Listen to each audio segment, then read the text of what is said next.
Hi guys, it is Aoife from Words of Clover and I'm here with another weekly vlog. So it has been a while since I vlogged. It's actually been a while since I picked up the camera and wanted to film. There's been a lot going on and yeah, I just didn't really have much inspiration for filming and I just didn't really want to do it for a while, so I gave myself a little bit of a break, but now I decided, seeing as the reading rush is on now, I've also have a few days off this week, so I'm going to try and vlog my progress during the reading rush, though I haven't actually been reading that much lately. I think I've only read like 2 books over the past 3 weeks, which for me is very little. So yeah, and as you can see, I am in a new surroundings in this vlog, and that is because I've moved. So me and my boyfriend have moved into a new apartment together, and yeah, this week was basically just moving in and getting set up, and we're still not 100% unpacked or anything yet, but yeah, we're almost there. So yeah, so exciting.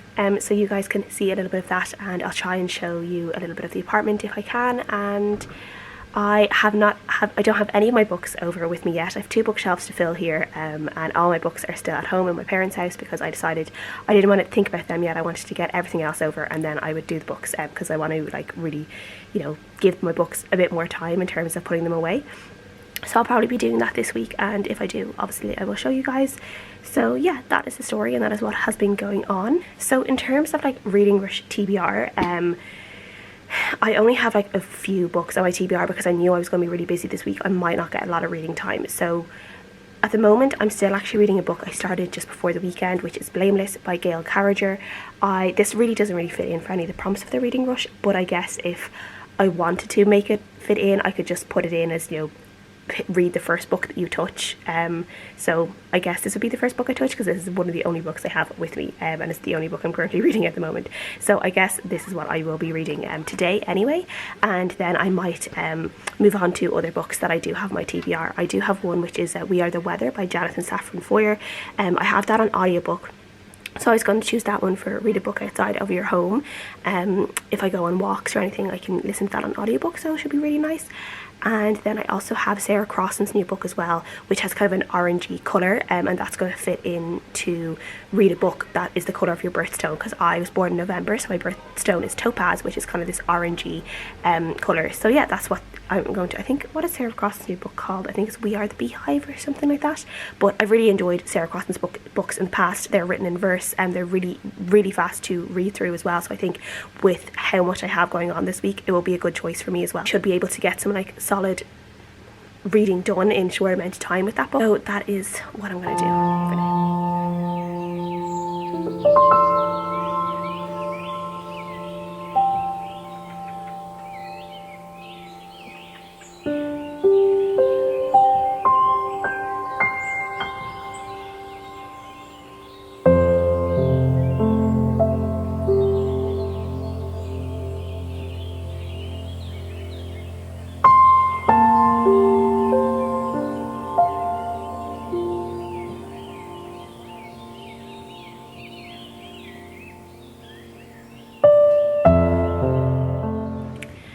So it is Tuesday morning now and I'm just sitting in bed and I'm reading a little bit more Blameless.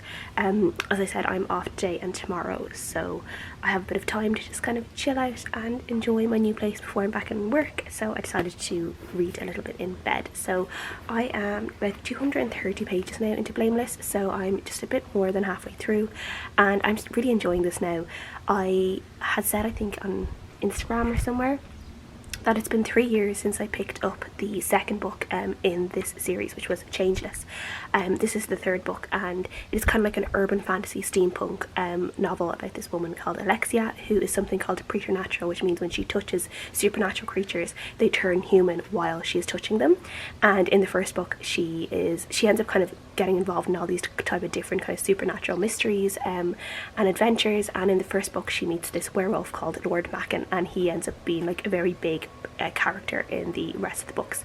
But in the second book, he did something at the very, very end of the book that annoyed me so much that it's taken me 3 years to pick this one up, because I was just so annoyed at him. Getting to know the characters again and kind of remembering little bits from the past books that I'd forgotten, and yeah, I'm just really, really enjoying it. I actually think this is a really great book for people who like normal kind of Regency romance, and they kind of the funny, witty type of smart romance that I've read in like Tessa Dare's books, and the little bit of like, you know, there's a little bit of joking between characters, there's humour, but there's also a lot of like things like the rules of the time and how women should be and how they should act, and like fashion and things like that are kind of very similar, even though this is obviously steampunk era. So there is this is obviously steampunk, so there are some little differences, like there's like dirigibles and like all those kind of machines, but in terms of like how kind of men and women should act and how they should dress, it's kind of similar. And then you see people who kind of break that mold as well, which is really interesting. So I actually really think that this series in particular would be a really good series for people who like Tessa Dare and maybe Eloisa James. They're the only two I've read so far, so they're the only ones I can recommend. But that kind of novel, I think people would actually really enjoy this one. So yeah, I'm just enjoying my reading. That is the plan, and I will hopefully take you along with me a little bit more than I did yesterday, because I didn't really do that much yesterday in terms of, we went out for lunch, we had some friends for lunch, and then we came home and we did a little bit more cleaning and unpacking and things like that. So yeah.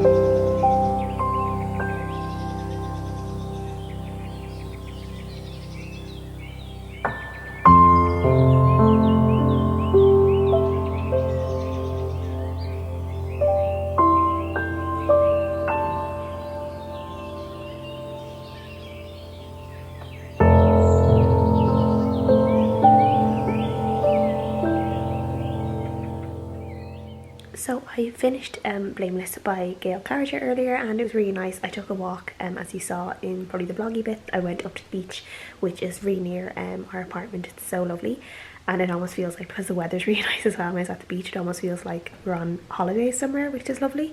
I've never lived near the beach before, so it's kind of nice to have like kind of a new experience as well.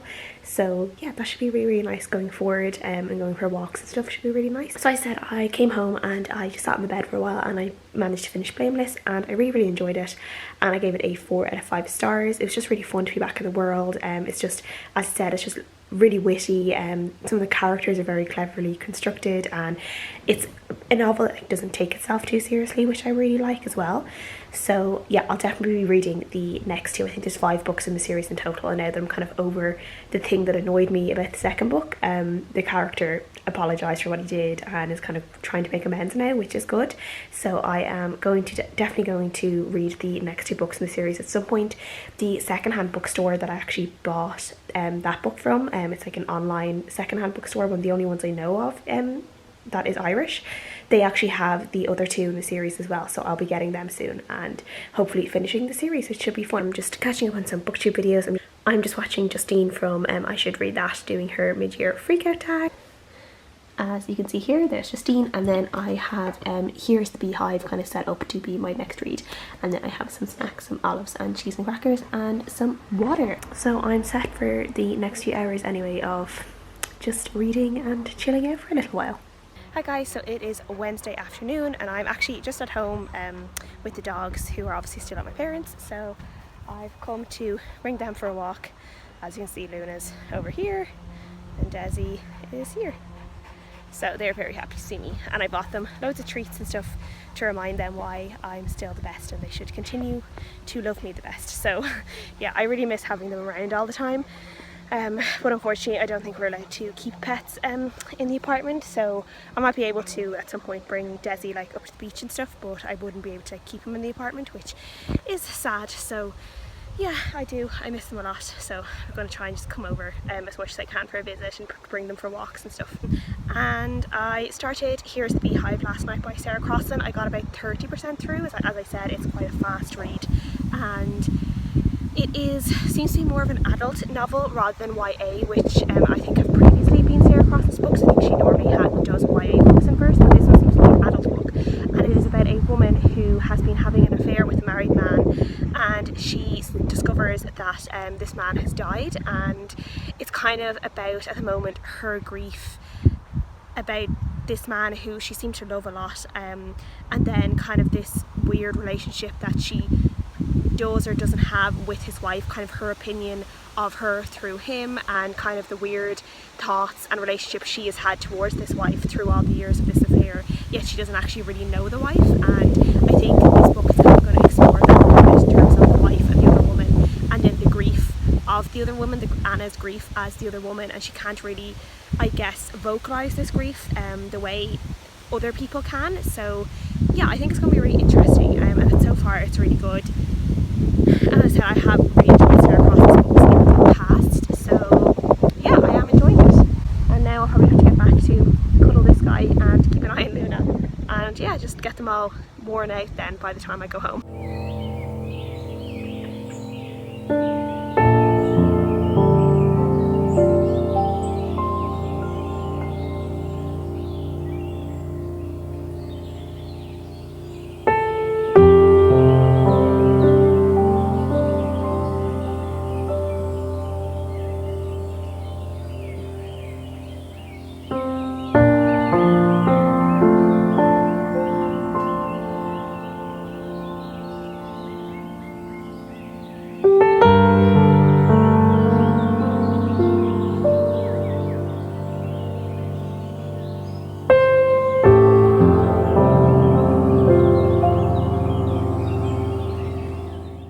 Okay, so I am home and I have not done any reading today, so I brought over about, I say half or not even half of my books home with me, but I still have like a good few books at home on my shelves. So yeah, so I have just started kind of putting them out on the shelves.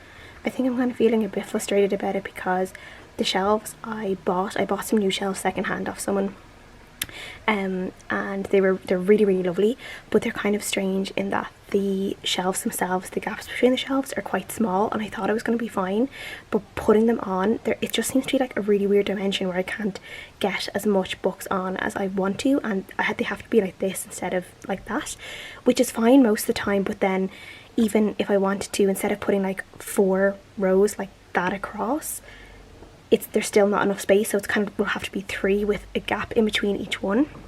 And I'm trying to figure out how to do that and try to make it look okay, and it's just annoying me because it's not kind of what I would like my shelves to be in my head, isn't translating on the shelves themselves, and it's just really annoying. I don't have all my books with me either to really try and figure that out, so I have a feeling that even when I have all my books here and I'm putting them on the shelves, I'll probably do a lot of rearranging over the next few months to try and figure out exactly how I want them to be.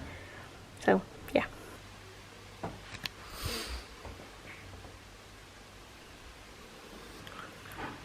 I'll figure it out. These are not mine. Vlog you making your pasta? What? Do you want me to vlog you making your pasta? No. Because you're making Are you gonna do it anyway? You're making me pasta to make me feel better because I'm annoyed over my bookshelves. You can be Jamie Oliver or Gordon Ramsay.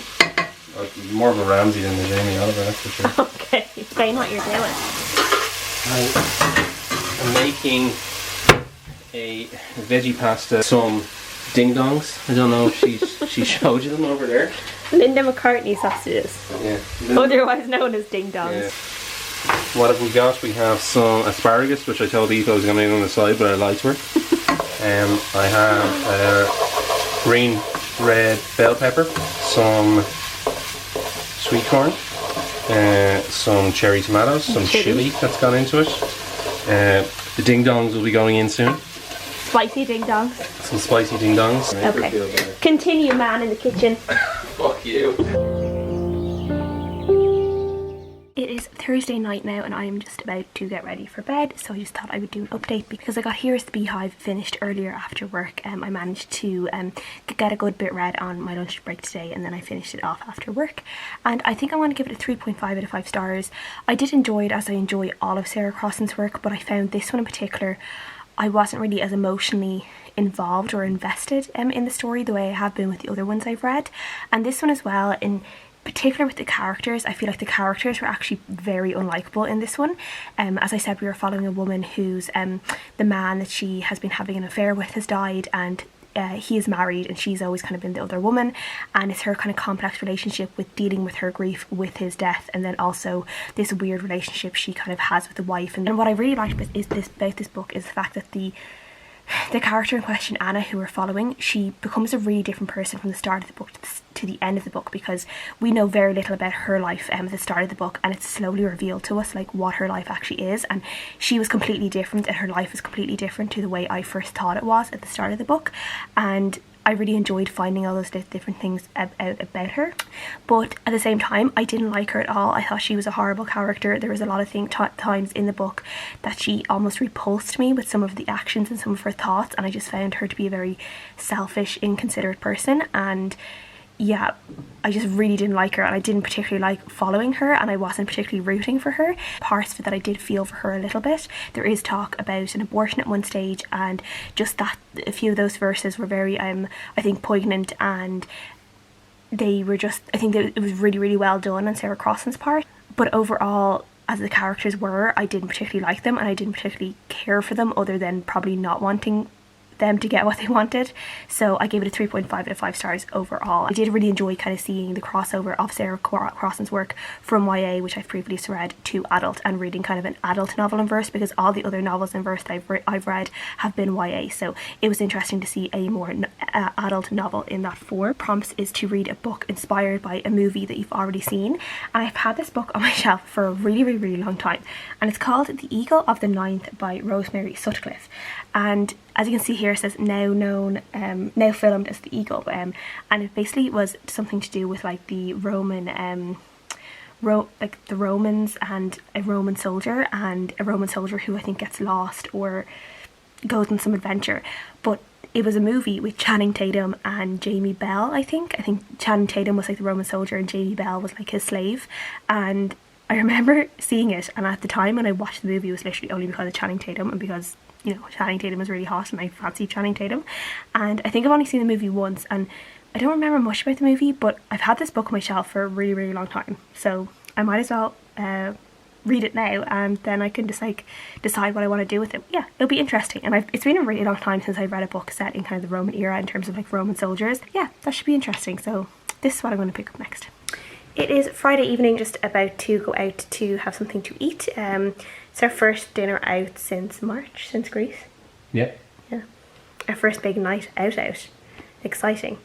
So I haven't got that much read of Eagle the Ninth, which I started last night, and I'm only on chapter 6, and so far it's kind of slow going, and it's a lot of like, I think it's actually written, this was originally written in 1954, which I didn't know originally when I picked it up, which I think is really interesting. It's kind of written in kind of this slow, very informational way. Like she packs in a lot of information around the Romans and how they lived in Britain, and she really knows her stuff, but it's kind of reading a lot of those words all together and trying to remember what they mean, and then not really knowing what some places mean and what some words mean. It means that the writing is a little bit slow, but I am enjoying it, and I'm interested to see how it gets going. I think at the moment it's slightly simple in the way, maybe the way the character is at the moment. He isn't very, there's not a lot of like dimension to him yet. He's very kind of, just wants to be a soldier. We don't really know much more about him other than that.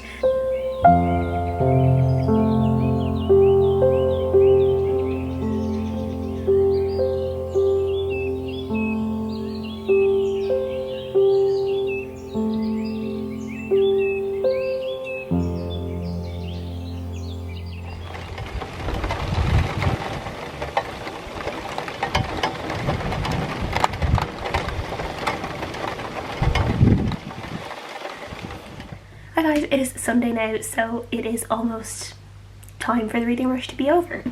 I just wanted to check in to say that I finished The Eagle of the Ninth last night. I'm going to give this a 3.5 out of 5 stars. I did really enjoy it, and I think the way it's written starts out quite slow, I think, and I think for the majority of the story it is a bit slow, but I think the friendship between Marcus and Eska, who is a slave that he buys and eventually frees, is really, really nice. And to be honest, when I was reading this, like this, as I said, this was written in 1954, so this is supposed to be just kind of and it's actually written in the style where I would presume if this was to be published published today, it would be for a YA audience. I wouldn't say that this is an adult book. It's more of a children's book / YA, like older children's book. So I would say it's a YA book. And the author, Rosemary Sutcliffe, I think she wrote a lot of other children's books. So I would definitely put this in like the YA category, even though the characters we're following are in their early 20s. But the friendship between Marcus and Eska, I did really enjoy in this book. I do think it's a little bit unrealistic in the fact that Eska is a slave and Marcus buys him and eventually frees him, and though Marcus is a really nice guy in this, there's still like there's never any real animosity between Eska and Marcus, and Eska always is just like quite happy to be friends with Marcus and do what Marcus wants. And I think that's a little bit realistic in the sense of like Eska's obviously a slave and has had a lot of choice taken away from him, and even when he is free, yeah, it just didn't make that much sense for me that like he would still be so okay to go along with everything. Marcus and Eska go on a journey to kind of bring back this eagle of the 9th Legion that disappeared, and this is a true story that this legion disappeared and no one ever found out what happened to them, and Rosemary Sutcliffe is just playing around with what she thinks might have happened and kind of is just doing a fictional story around that. So it was really fun in terms of being able to kind of have a look at what time in Britain at that time was like, and how people lived alongside the Romans, but obviously didn't live a Roman lifestyle as well. People who stayed kind of within their own kind of tribes and their own families and their own kind of, I guess, in a way, pagan beliefs and things like that. It's really interesting to see that in a little bit of history and learn a little bit more about how they lived. And I feel like the way eventually how Rosemary Sutcliffe brought all that in was quite natural. It just took a while to get used to it. I will definitely say though as well that at the start of the book, when Marcus and Eska first meet and as their friendship grows, I definitely got like a massive vibe from them that like they could be a couple. Like I definitely kind of felt like in this book Eska could be gay and Marcus would probably be bisexual, but that Eska and Marcus could be in a romantic relationship because they had like kind of strong feelings towards each other, and at times where I was like I'm definitely getting like a kind of romance sexy vibe between them. And I obviously don't think that is how Rosemary Sutcliffe wrote the book, but it's definitely how I read the book.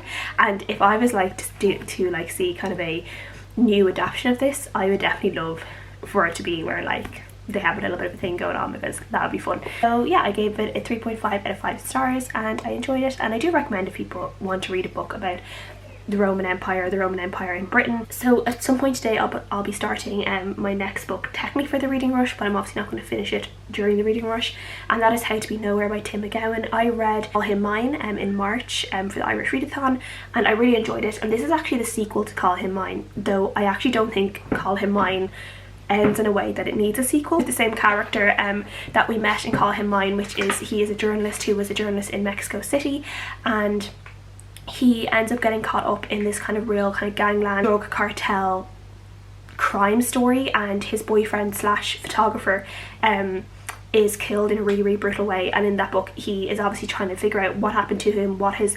partner was kind of investigating, that he ended up finding out something, that he was killed in such a manner, and he ends up trying to kind of unveil what is going on. Sequel to that and the follow on from that, and basically how this character is doing, and then the things that happen in the first book, how they're still kind of following him and people are still kind of after him a little bit. So yeah, I'll see. It should be fun. And as I said, I don't think Call Him Mine ended in a way that it technically needed a sequel, so I'll be interested to see what it's like. So yeah, maybe I'll update if I start that at some point today. And we've just had breakfast. Well, breakfast, it's like 10 to 1 now, so we'll probably leave in about 10 minutes and go food shopping for the week and maybe go for a walk later. And I'll see. I'm not sure how much time I'll actually get to read, so we will see.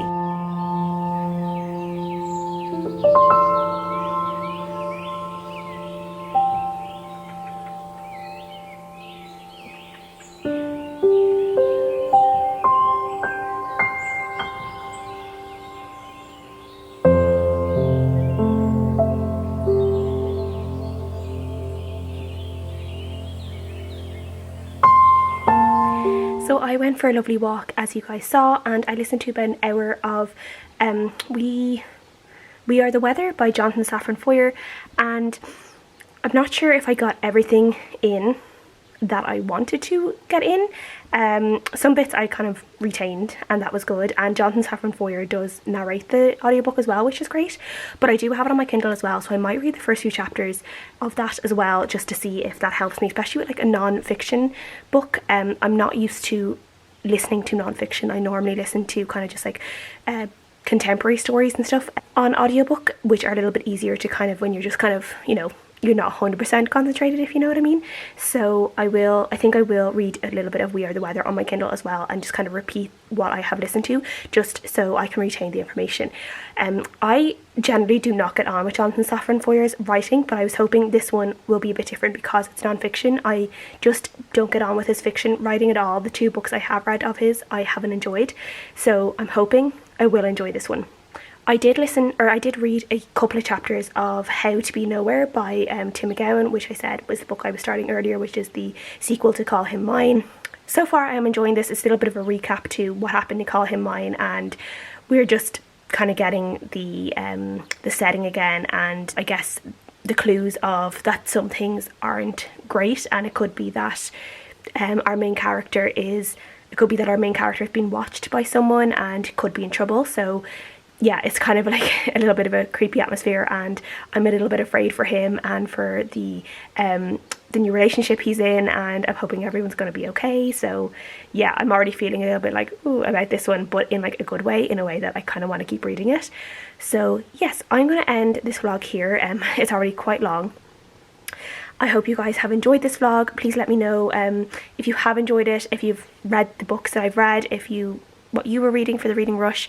If you would like some more vlogs in my new place, I will gladly try and do that. I know this summer Simon from Savage Reads, he's doing his summer reading hibernation in the first week of August, so I'm thinking I might try and do that. So let me know if you'd like more vlogs like this, and thank you guys so much for watching, and I'll see you guys again next time. Bye.